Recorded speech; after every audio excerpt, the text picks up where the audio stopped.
Halo teman-teman, kami dari Universitas Nusa Nipah Indonesia, Fakultas Teknologi Pertanian Pangan dan Perikanan, Program Studi Peternakan.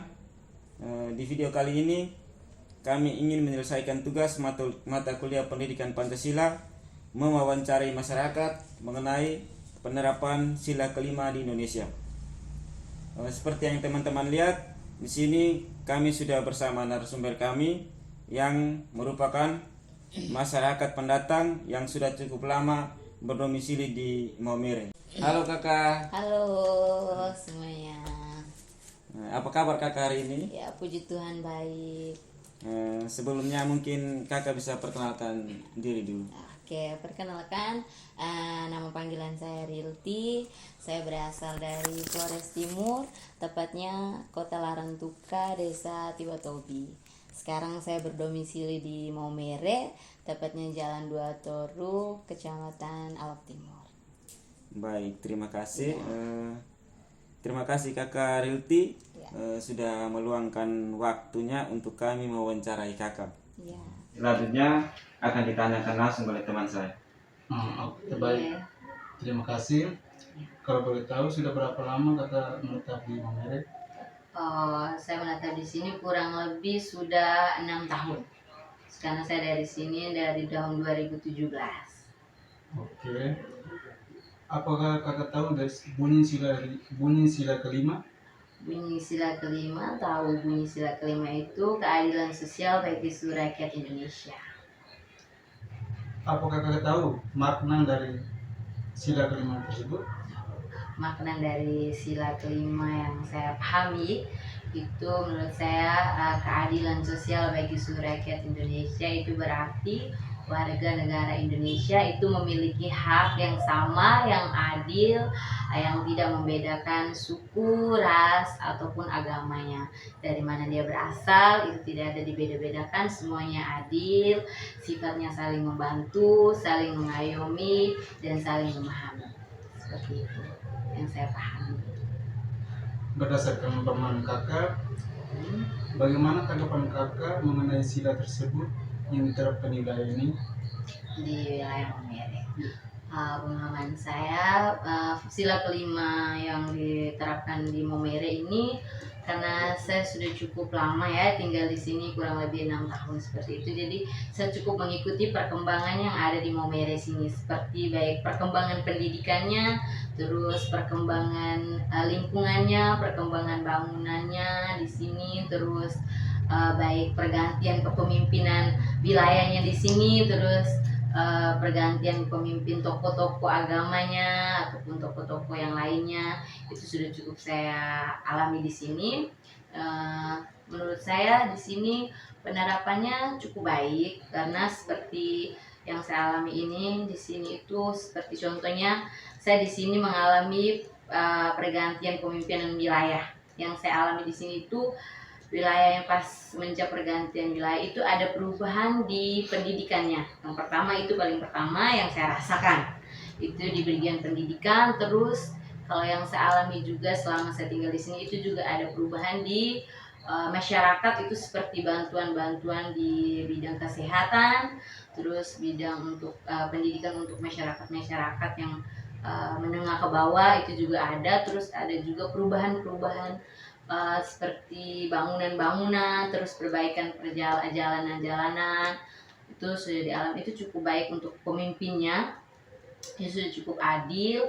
Terus karena di sini kan pendidikannya itu sudah lebih diutamakan di sini.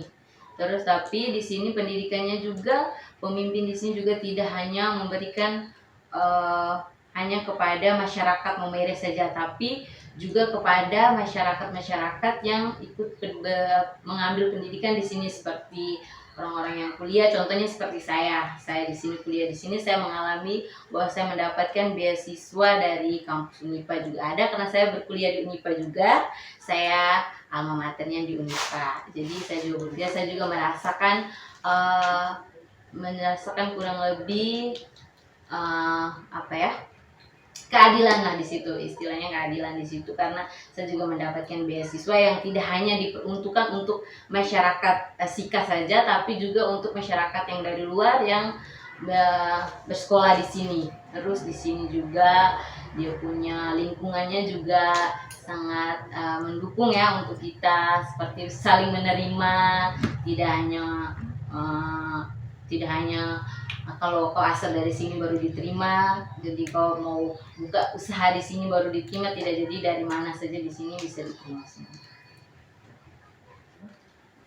Bisakah kakak memberikan contoh penerapan dari sila kelima ini yang kakak rasakan? Oke. Yang saya rasakan dari sila kelima ini yang selama saya berada di sini, karena saya ditinggal di sini awalnya dari pendidikan. Jadi karena saya kuliah di sini, jadi saya mengawali dari pendidikan ya. Yang paling saya rasakan itu adalah di bagian pendidikan. Karena seperti yang tadi sudah saya jelaskan tadi, di sini itu masyarakat di sini atau wilayah di sini itu memberikan beasiswa kepada siapa saja yang bersekolah di sini, tidak hanya baik mau dari SMP, SMA ataupun yang kuliah di sini, khususnya di Universitas Nusantara Indonesia.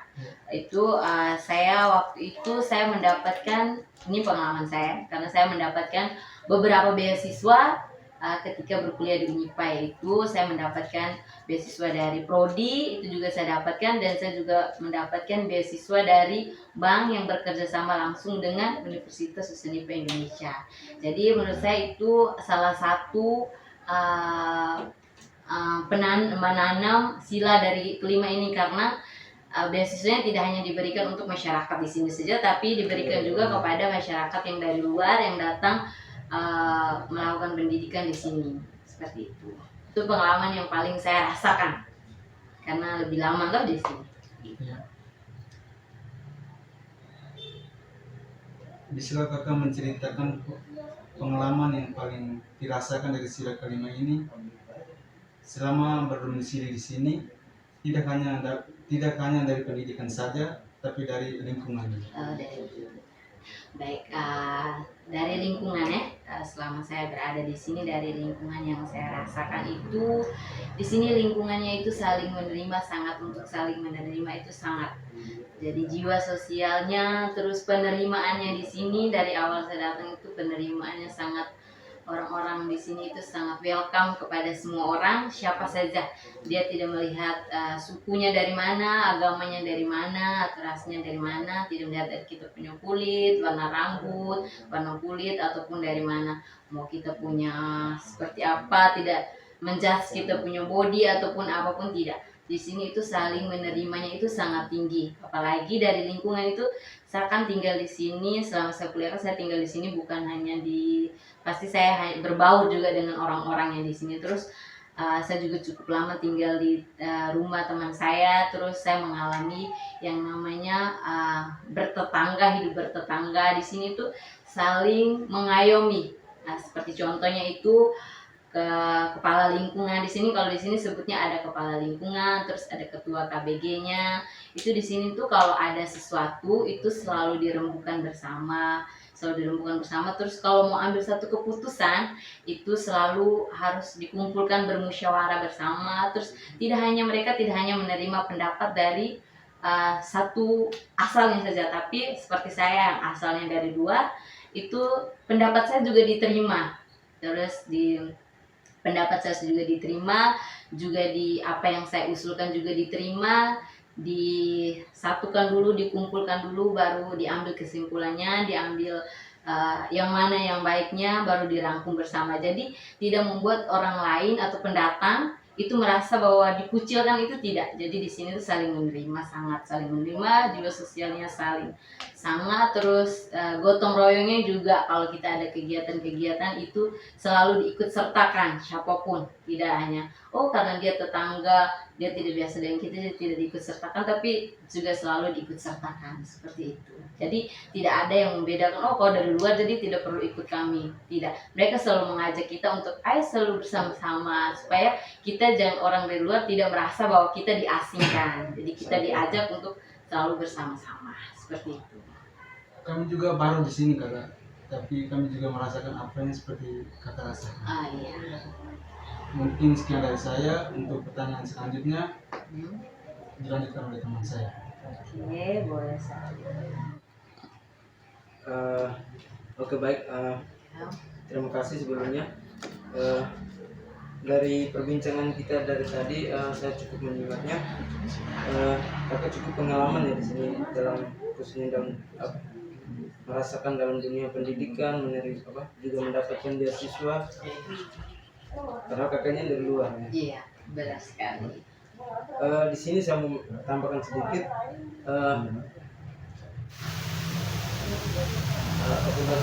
Berarti kakak di sini bekerja ya? Iya, benar sekali. Saya di sini sudah bekerja. Apakah kakak merasa mudah mencari pekerjaan di sini? Kalau bicara tentang mudah dan tidaknya mencari pekerjaan pada zaman ini ya cukup mudah dan cukup sulit juga ya, karena di mana-mana pekerjaan itu pada zaman sekarang itu susah gampang dicari.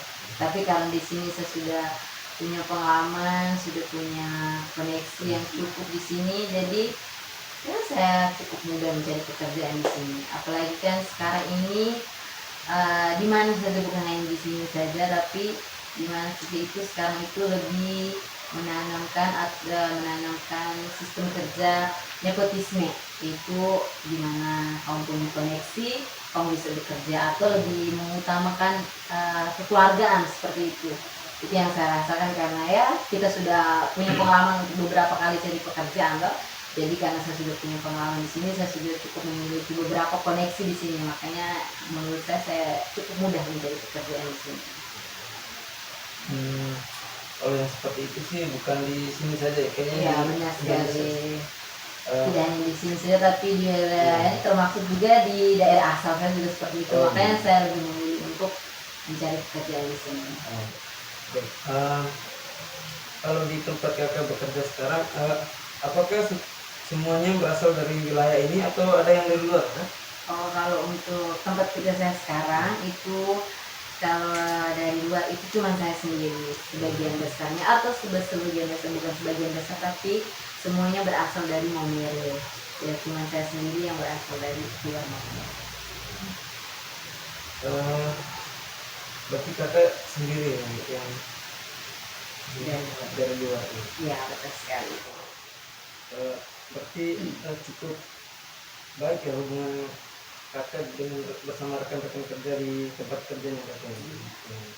Cukup tertera juga sila kelima di tempat kerja kakak.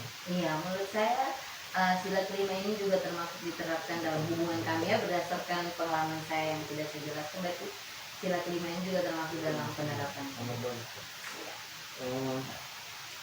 Oke baik, jadi ini pertanyaan kami yang terakhir ya. Berdasarkan sila kelima, apa harapan kakak secara umum khususnya di wilayah ini? Harapan saya untuk perkembangan di wilayah ini, baik. Kalau harapan saya sendiri itu untuk lebih-lebihnya ke pembangunan, jadi ke pembangunan untuk kepemimpinan di sini, mungkin harapan saya lebih diperhatikan kembali untuk misalkan jalan-jalan di tempat-tempat terpencil kan banyak sekali. Di sini tuh juga cukup banyak kalau kita melihat dari, kalau hanya di kota sih kita lihat bagus sekali di sini, tapi kalau kita masuk di daerah-daerah terpencil, karena saya punya pengalaman waktu kuliah kerja nyata atau KKN, itu ada beberapa tempat-tempat terpencil yang jalannya itu masih sangat harus membutuhkan perbaikan. Jadi apalagi sekarang ini kan lagi musim-musimnya pergantian pemimpin, mau pergantian pemimpin lagi, mungkin harapan saya ke depannya dengan adanya pergantian ini mungkin lebih maju lagi untuk wilayah ini, terlebih diperhatikan kembali daerah-daerah atau tempat-tempat yang lebih terpencilnya lagi. Terus untuk pendidikan juga harus selalu diperhatikan terus. Semoga saja perkembangan di bidang pendidikan yang sudah baik ini semakin baik lagi. Terus bantuan-bantuan untuk orang-orang yang mungkin bisa dikatakan di bawah dari berkecukupan itu juga harus selalu diperhatikan, seperti dari kesehatan ataupun pendidikan mereka, ataupun bantuan-bantuan seperti BPJS kesehatan atau yang berkaitan dengan bantuan-bantuan kesehatan agar mereka bisa memperoleh kesehatan lebih baik.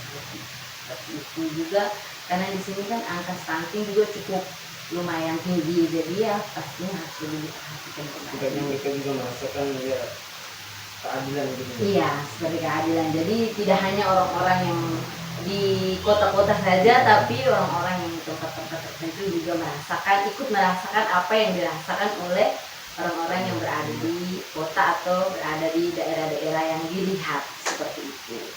Nah, oke baik, mungkin ini saja pertanyaan dari kami. Terima kasih ya. Oke, terima kasih Terima kasih banyak banyak. Kakak untuk waktunya. Ya, terima Kami kasih. mohon maaf apabila dari beberapa bahasa mungkin kurang berkenan di hati kakak. Sekian dan terima kasih. Terima kasih. Terima kasih. Semuanya.